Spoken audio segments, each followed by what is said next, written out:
The pharmacy market, with huge amounts of consumer spending and frustrating inefficiencies, could be attractive to Amazon. Mario Anzwani, Reuters, Seattle. With little more than a whiff of Amazon's interest in a new business, the company can crater the stocks of potential competitors, prompting them to consider bold acquisitions and other drastic measures in response. Just ask companies in the home improvement, meal kit and grocery businesses. The latest category alarmed by the specter of competition from Amazon is the pharmacy market. With huge amounts of consumer spending and frustrating inefficiencies, it is the type of business that invariably attracts Amazon's attention. CVS Health is now in talks to acquire Aetna, one of the nation's largest health insurance providers, a move considered to be partly a reaction to the footsteps of Amazon. The likelihood of Amazon's eventually getting into the pharmacy business is high, several analysts and a former employee said. But it is not clear when it will make the move or how aggressive it intends to be. The near-term threat may be somewhat overstated.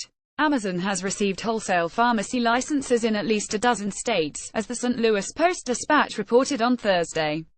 But the licenses permit the company to sell other kinds of products too. In Connecticut, for example, the license is for wholesale of drugs, cosmetics, and medical devices, while in Louisiana it was granted to a drug or device distributor. Brian Tanquilut, an analyst for Jefferies, noted that the company acquired many of the wholesale pharmacy licenses between fall of last year and early this year, around when the company started selling medical supplies to businesses. It's not evidence of a retail entry into the pharmacy business, he said.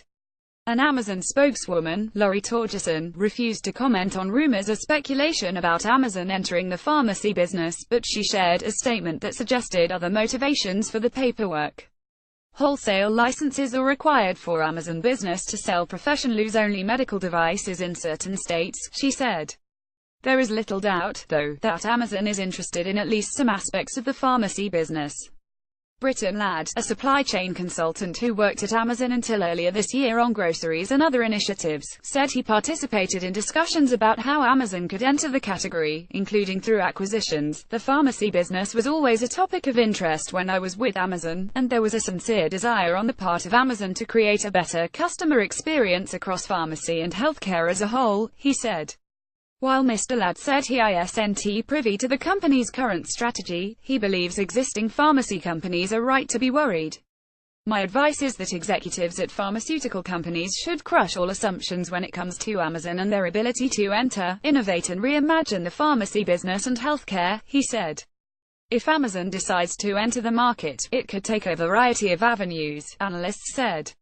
The easiest way in would be to set up a mail-order pharmacy that focused on price-sensitive customers without health insurance or who have high deductible plans that require them to pay for some drug costs up front.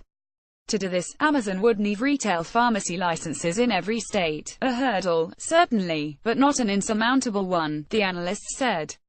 They can at least dip their toe in the water with the cash-pay customers, and learn the business, said Anna Gupte, an analyst for Leerink Partners. She said cash-paying customers account for 5% to 10% of the $560 billion prescription drug business. The idea could prove attractive to customers who already go to Amazon for a wide range of shopping items, from shoes to electronics to diapers.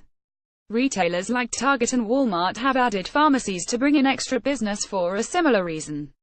Amazon's recent acquisition of Whole Foods could also provide a physical location for pharmacies.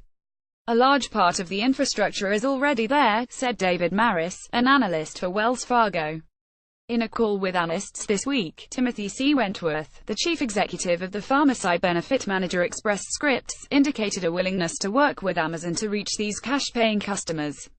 We certainly see that as something where if they wanted to move into a space, we could be a very natural collaborator, he said.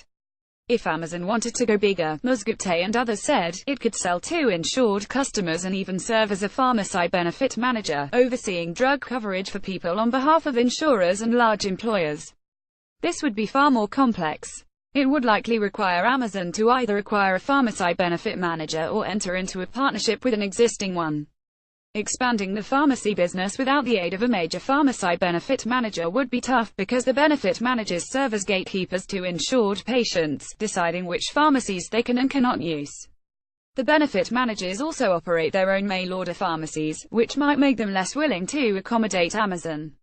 Some said they expect that if Amazon chooses to enter the healthcare business, it would do so in a big way.